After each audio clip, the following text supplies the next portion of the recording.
Jake Morrison felt the cold snow hit his face as he stumbled down the empty street. His legs shook with each step. Blood dripped from a cut on his forehead and froze before it hit the ground.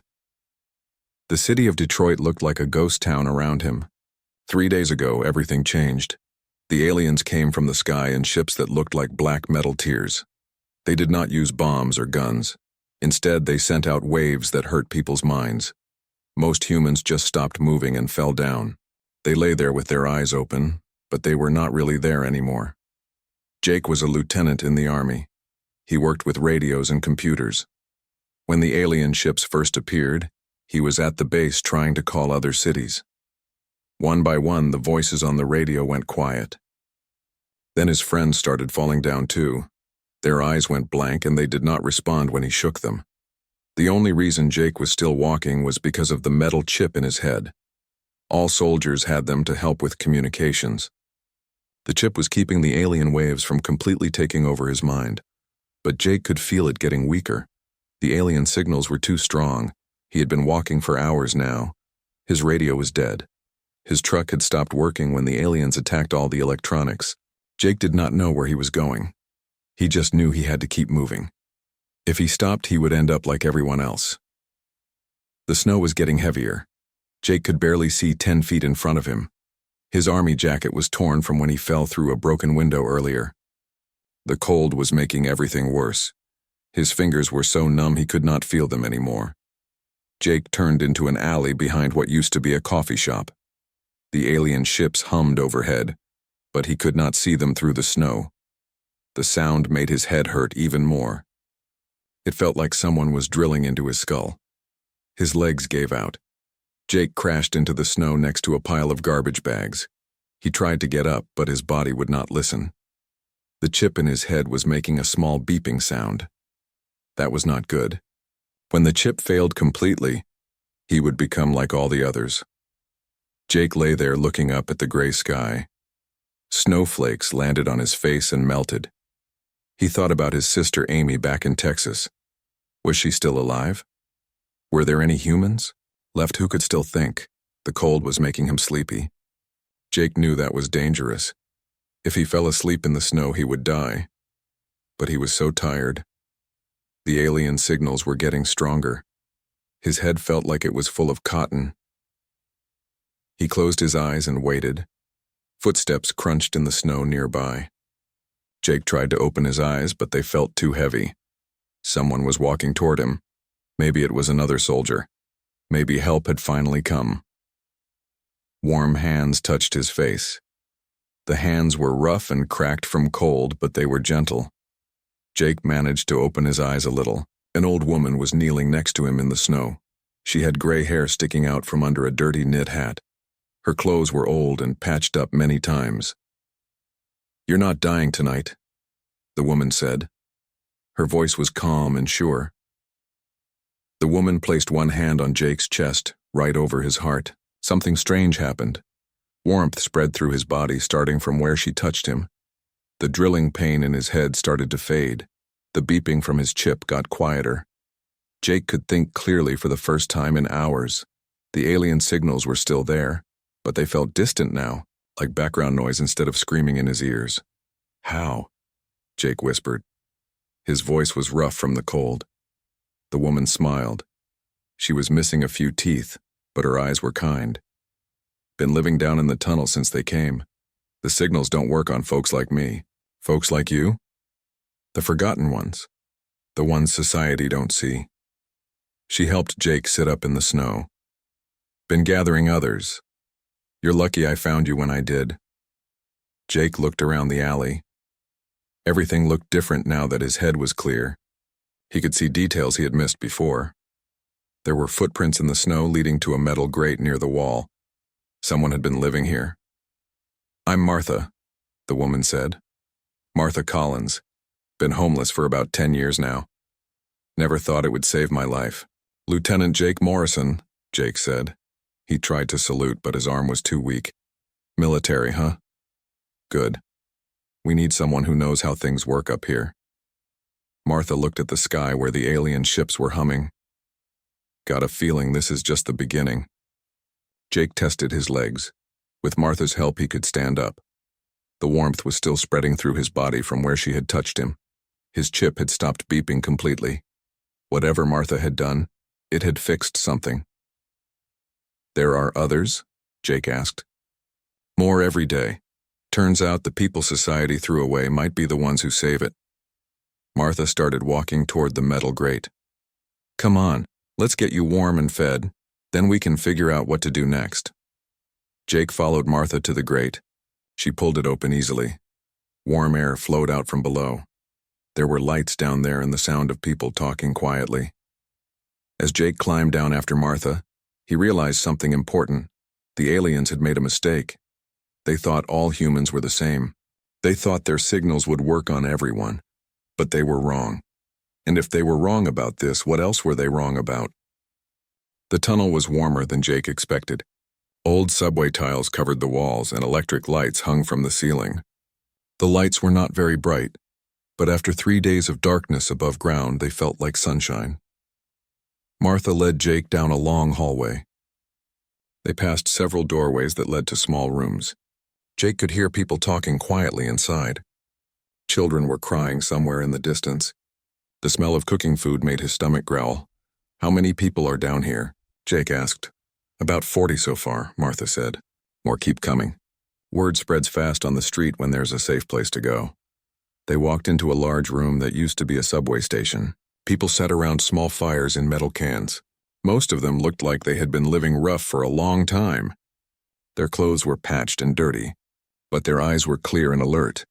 That was more than Jake could say for anyone he had seen above ground. A woman in her 30s looked up when Martha and Jake entered.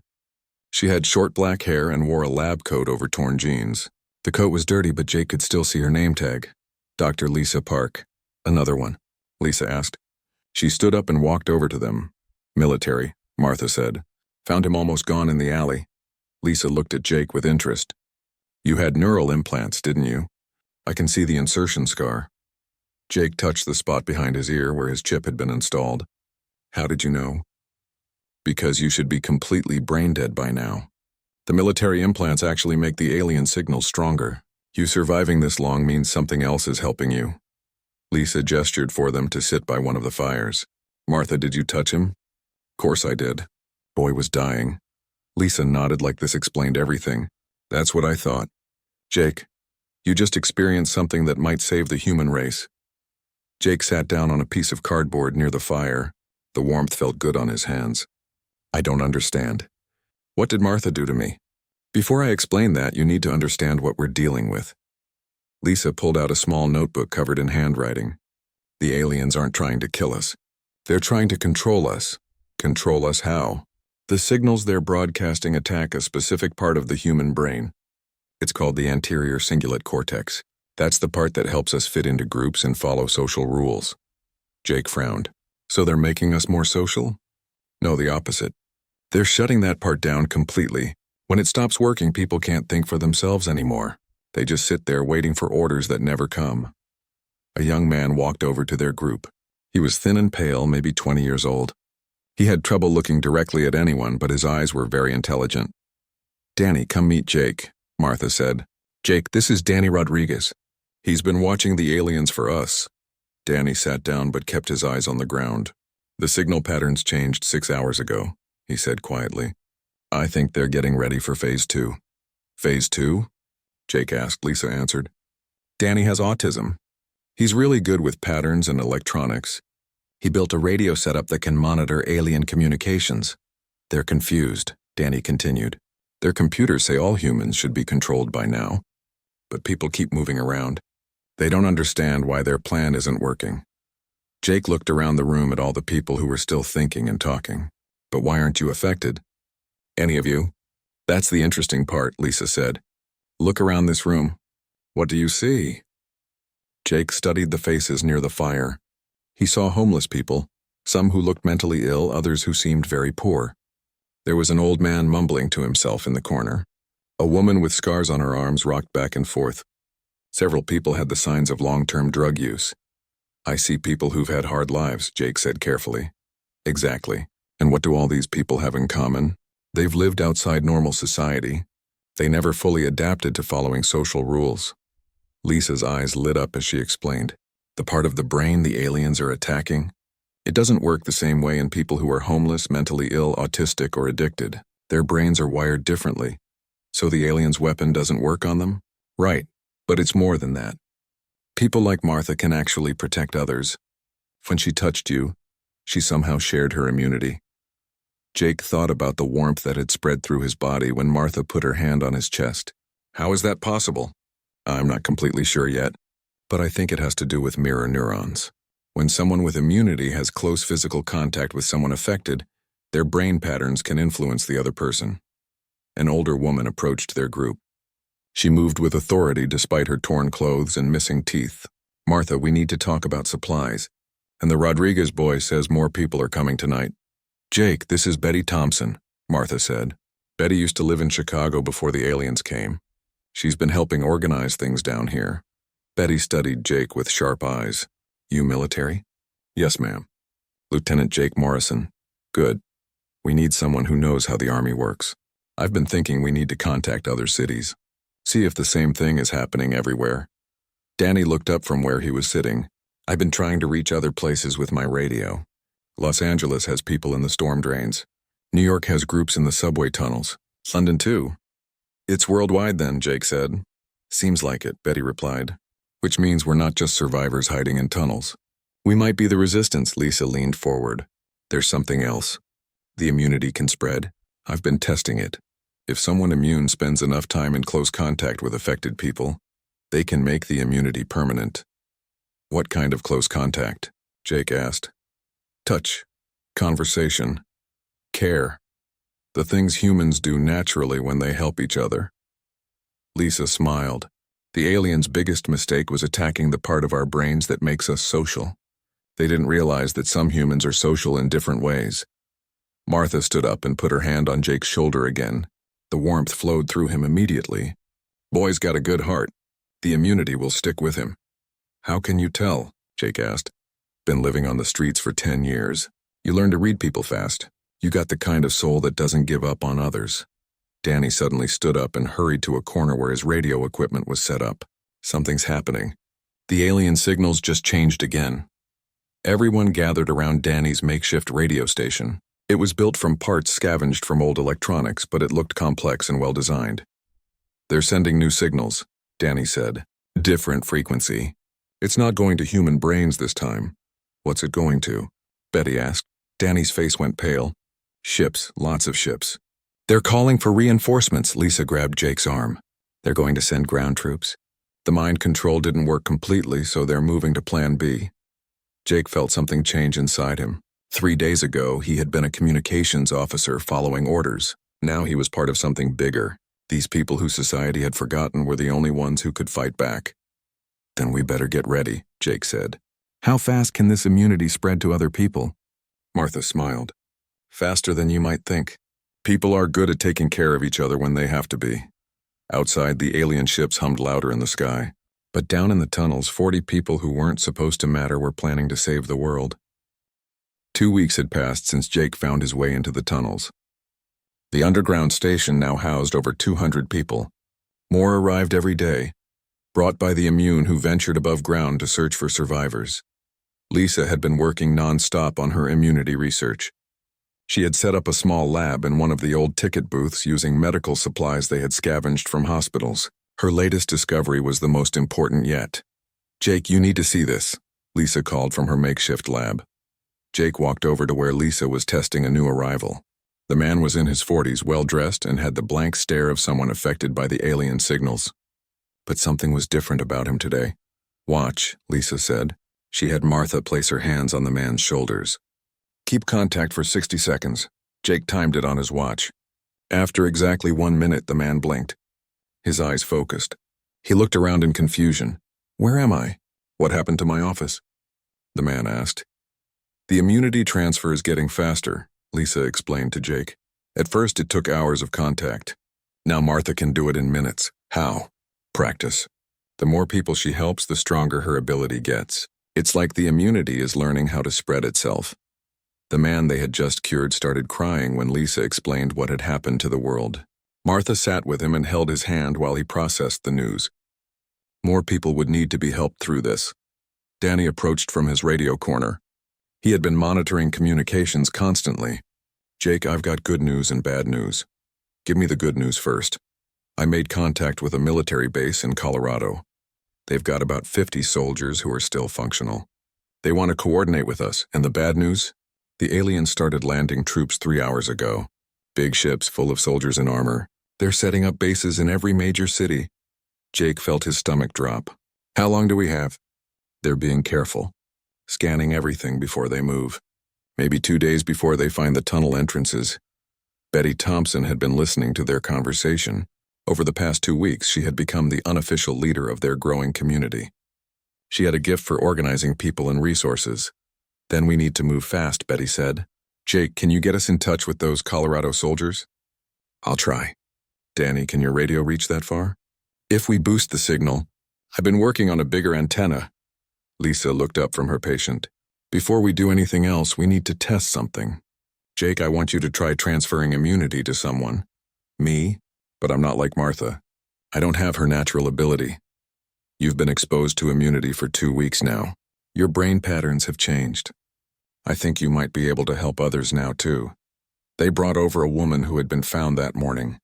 She was young, maybe 25, and had the empty stare of the affected. Jake felt awkward as he placed his hands on her shoulders like he had seen Martha do. At first, nothing happened. Then Jake remembered how Martha always seemed so calm and caring when she helped people. He thought about wanting to help this woman get her life back. He thought about how everyone deserved to be free. Warmth flowed through his hands. The woman blinked and looked around. It worked, Lisa said, excited. Jake, you can transfer immunity now. That means others probably can, too. This changed everything. If multiple people could spread immunity, they could help many more survivors. But they needed time, and the alien troops would not give them that. A new voice spoke from across the room. Excuse me, are you the people in charge here? Jake turned to see a man in his 50s walking toward them. He was Asian, with gray in his hair, and wore an old army jacket. Despite his worn appearance, he moved like a soldier. I'm Tony Kim, the man said. Heard you folks might need some help with military planning. You're military? Jake asked, was 20 years in the army. Been homeless for the last 5 years since I got back from overseas. Post-traumatic stress, they said. Tony's expression was grim. The alien signals don't work on me. Something about trauma messing up the normal brain patterns. Betty stepped forward. What kind of help are you talking about? Guerrilla warfare. The aliens are used to fighting other armies. They're not ready for the kind of war you fight in tunnels and sewers. I know how to make their lives very difficult. Danny looked up from his radio. Tony's right. I've been listening to their communications. They're frustrated. They keep finding empty buildings and abandoned equipment, but no people to control. Because all the controllable people are already controlled, Lisa realized. And all the free people are hidden underground. Tony smiled for the first time since arriving. Exactly. They're like a big army trying to fight ghosts. And I know how to be a ghost. Jake made a decision. Danny, get me that radio contact with Colorado. Betty, how fast can we get a message to the other tunnel groups in different cities? We've got runners who know the old subway connections, Betty said. Messages can travel pretty fast underground. Good. Tony, I want you to start training people in guerrilla tactics. Lisa, keep working on spreading immunity. We're going to need a lot more immune people fast. What's the plan? Martha asked. She had finished comforting the newly cured woman and joined their group. We're going to do what the aliens don't expect, Jake said. Instead of hiding, we're going to fight back. But not like a normal army. We're going to fight like we're invisible. Danny had his radio working. Static filled the air, then a clear voice came through. This is Colonel Brown at Peterson Air Force Base. Who am I speaking to? Jake took the radio microphone. This is Lieutenant Jake Morrison, formerly of Detroit Military Communications. I'm with a group of immune survivors. We need to coordinate. Immune survivors? How many? Over 200 here in Detroit. Similar groups in every major city. We have people who can cure the affected and teach them to fight back. There was a long pause. Then Colonel Brown's voice came back, excited. Lieutenant, you might have just given us the key to winning this war. How fast can you spread this immunity? Jake looked around at Martha, Lisa, Tony, Betty, and Danny. A homeless woman, a disgraced scientist, a traumatized veteran, an elderly organizer, and an autistic young man. 2 weeks ago, society would have ignored all of them. Fast enough, Jake said into the radio. But we're going to need support, and we're going to do this our way. What way is that? Tony Kim stepped up to the microphone. The underground way?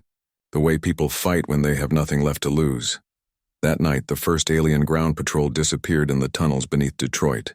They were found 3 days later, unharmed but completely confused, wandering in circles with no memory of how they got there. The resistance had begun. Throughout the tunnel system, immune survivors worked through the night. They practiced transferring immunity to new arrivals. They memorized maps of underground passages that connected to other cities. They learned how to move without being detected. Most importantly, they learned that being forgotten by society had taught them how to survive when society fell apart. Above ground, alien ships patrolled empty streets, searching for an enemy they could not see or understand. Below ground, humanity's discarded prepared to remind the universe that humans never gave up without a fight. Martha found Jake near the radio station, staring at maps of tunnel systems across the country. "You're thinking too hard," she said, placing a hand on his shoulder. "There's so much we don't know. What if this doesn't work?" Martha smiled. "Son, I've been surviving impossible odds for 10 years. You know what I learned? People are stronger than anyone gives them credit for. Especially the ones everyone thinks are weak." Jake felt the familiar warmth spread from her touch, but now he understood it wasn't just immunity she was sharing. It was hope. 3 months after the invasion began, the war was not going the way the aliens had planned. Jake stood in the main communication room of the Detroit Underground, looking at a map covered in pins and colored strings. Each pin represented a resistance cell. Each string showed a connection between cities. The network had grown beyond anything they had imagined. What started as 40 people in abandoned subway tunnels was now a global movement of over 50,000 immune humans. And the number was growing every day. "Report from Los Angeles," Danny called from his radio station. His equipment had grown to fill an entire room. Multiple radios and computer screens showed communications from around the world. Jake walked over to listen. A woman's voice came through the static, speaking fast and excited. "This is Susan Wright in the Los Angeles storm drains. We just took out another alien patrol, but that's not the big news. I think I can mess with their communications now." "What do you mean, mess with them?" Jake asked into the microphone. "My brain is different. Always has been. The doctors called it schizophrenia, but I can hear patterns that other people can't. When I get close to alien communication equipment, I can make it go crazy." Lisa, who had been working at her lab table, looked up with interest. "Susan, this is Dr. Lisa Park in Detroit. Can you describe what happens?" Their radio signals start looping back on themselves. Their computers crash. Sometimes their soldier's armor stops working right. It's like my brain broadcasts static on their frequency. This was huge news. For months, the resistance had been playing defense. They rescued people, cured them of the alien mind control, and taught them to hide and fight. But they had never been able to go on the attack against alien technology. Tony Kim entered the communication room carrying a dirty backpack. He had just returned from a scouting mission above ground. His face was grim. "The aliens are getting frustrated," Tony reported. "They've started burning down entire city blocks trying to force us out of hiding. They know we're here, but they can't find us." "How many patrols did we intercept this week?" Jake asked. 15 in Detroit alone. Chicago got 12. New York managed 20. Tony smiled. "The aliens are scared to send small groups anywhere now. They only move in big formations." Betty Thompson was coordinating supply runs from a table covered in notes and maps. At 70 years old, she had more energy than people half her age. Running the resistance had given her a purpose she had never had before. "We're getting new people faster than we can process them," Betty reported. "Martha and the other immune are working 16-hour days transferring immunity. We need more people who can do the transfers." "How many can transfer immunity now?" Jake asked. "About 30 in Detroit, maybe 200 worldwide. But Lisa thinks the number could be much higher." Lisa nodded. "Anyone who has been immune for more than a month seems to develop the ability. But it requires something specific." "What?" "Genuine care for other people. The transfer doesn't work if someone is just going through the motions. They have to really want to help." Jake thought about this. In the old world, caring for strangers was seen as weakness. People focused on themselves and their families. But in the tunnels, caring for everyone had become a survival skill. Danny's radio crackled again. Detroit, this is Colonel Brown in Colorado. We've got a problem. Jake took the microphone. What kind of problem, Colonel? The aliens just landed a massive ship outside Colorado Springs. It's 10 times bigger than anything we've seen before. They're setting up some kind of base. Any idea what it's for? Our scouts think it's a command center. If they're bringing in leadership, it means they're planning something big. Tony Kim studied the map on the wall. Or it means they're desperate. When a military operation isn't working, commanders either retreat or they double down with everything they have. Which do you think this is? Jake asked. Given that they've already invested 3 months and a lot of resources, they're doubling down. Susan Wright's voice came through the radio again from Los Angeles. I'm picking up a lot more alien chatter than usual. Something big is definitely coming. Jake made a decision. For 3 months, the resistance had been reactive. They responded to alien moves, rescued people, and played defense. But if the aliens were preparing something big, maybe it was time to take the initiative. Danny, can you patch me through to all the major resistance cells? Give me 5 minutes. While Danny worked on connecting the global network, Jake thought about how much had changed since that night he collapsed in the snow. Martha had saved his life, but she had done more than that. She had shown him that the people society threw away were often the strongest people of all. Connection established. Danny announced, I've got Detroit, Chicago, New York, Los Angeles, London, Tokyo, and Sydney all on the same frequency. Jake took the microphone. This is Jake Morrison in Detroit speaking to all cells. We've been fighting defensive for 3 months. I think it's time we went on the attack. Voices came through from around the world. Some excited, some worried, all asking the same question. How? Susan in Los Angeles has discovered she can disrupt alien technology with her brain patterns. Other immune might have similar abilities. I want every cell to test their people for special capabilities. What kind of capabilities? Asked a voice from London. Lisa took the microphone. Anything unusual. People who can sense alien movements before others. People who can influence electronics. People whose presence makes alien equipment malfunction. The immunity has been changing us in ways we're still discovering. There's something else, Jake continued. We need to start coordinating our attacks. Instead of just defending our tunnels, we hit them when they don't expect it. Then we disappear before they can respond. Tony Kim nodded approvingly. Classic guerrilla tactics. Hit and run. Make them afraid to move around. Over the next week, reports came in from around the world. A man in Tokyo could make alien vehicles stop working just by touching them. A woman in Sydney caused alien communication towers to explode when she got angry. A teenager in Chicago could predict where alien patrols would be hours before they arrived. The immunity was not just protecting people from mind control. It was giving them new abilities. Abilities that seemed designed specifically to fight the aliens. It's like evolution in Fast Forward, Lisa explained to Jake. Humans are adapting to fight this specific threat. The immunity is changing us into something the aliens can't handle. The breakthrough came when Martha made a discovery of her own. She had been working with a group of newly cured people, helping them adjust to being free again. During one of the sessions, something unexpected happened. Jake, you need to see this, Martha called. Jake found Martha sitting with 5 people who had been cured of alien mind control over the past month. They were holding hands in a circle and all of them had their eyes closed. What are they doing? Watch, Martha said. As Jake watched, a soft glow seemed to surround the group. It was barely visible, but definitely there. Then one of the alien communication devices that Danny used to monitor alien chatter started smoking. They're connected, Martha explained. When immune people work together, they're much stronger than they are alone. Jake realized what this meant. The aliens had attacked humanity thinking they were fighting individuals. But humans were never meant to fight alone. They were strongest when they worked together, cared for each other, and formed communities. How many people can connect like this? Jake asked. Don't know yet, but I think it might be a lot. That night, Jake sent a message to all resistance cells around the world. Begin Phase 2. It's time to show the aliens what humans are really capable of. Above ground, alien commanders received reports of equipment failures, mysterious accidents, and patrols that simply vanished without explanation. Their advanced computers could not calculate a strategy against an enemy that seemed to break the laws of physics. Below ground, tens of thousands of humans who had once been society's outcasts, prepared to teach the universe that humanity's greatest strength was not in their technology or their weapons.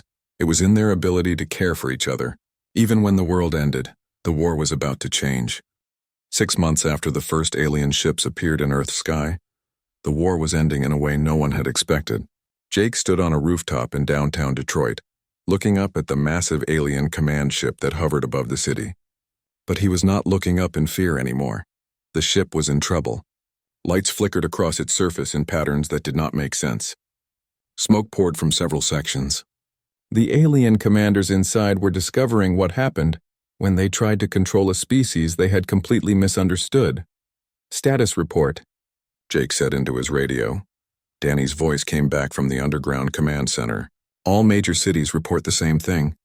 Their command ships are losing power. Ground forces are retreating to their landing sites. Any word from Martha's team? They made it inside the ship 20 minutes ago. No contact since then." Jake felt worried. Martha had volunteered to lead a small team of the most powerful immune humans into the alien command ship. It was the most dangerous mission of the entire war, but Martha had insisted she needed to do it. "Someone has to go talk to them face to face," she had said. "After 6 months of fighting, maybe it's time to have a conversation." The plan was risky. Martha, along with Susan Wright from Los Angeles and 12 other immune humans with special abilities, had allowed themselves to be captured by an alien patrol. The aliens had brought them to the command ship, thinking they were taking prisoners. They had no idea they were bringing a weapon directly into their most important facility. "Jake, you need to see this," Betty Thompson called from across the rooftop. She was pointing at the alien ship with excitement. Jake looked up to see the ship's lights changing. Instead of the steady patterns they had shown for 6 months, the lights were flashing in random bursts. The ship was also starting to drift slowly across the sky. "They're losing control," Tony Kim observed. He had been watching the ship through military binoculars. "Whatever Martha's team is doing, it's working." The breakthrough had come 2 weeks earlier when Lisa made her most important discovery. She had been studying the brain patterns of immune humans when she noticed something strange. "Our neural diversity isn't just protecting us," Lisa had explained. "It's creating interference patterns that the aliens can't handle. When enough immune humans get close to their technology, we create a feedback loop that overloads their systems." The aliens had spent thousands of years perfecting technology designed to control minds that all worked the same way. They had made their own species completely uniform in how they thought. But humans were different.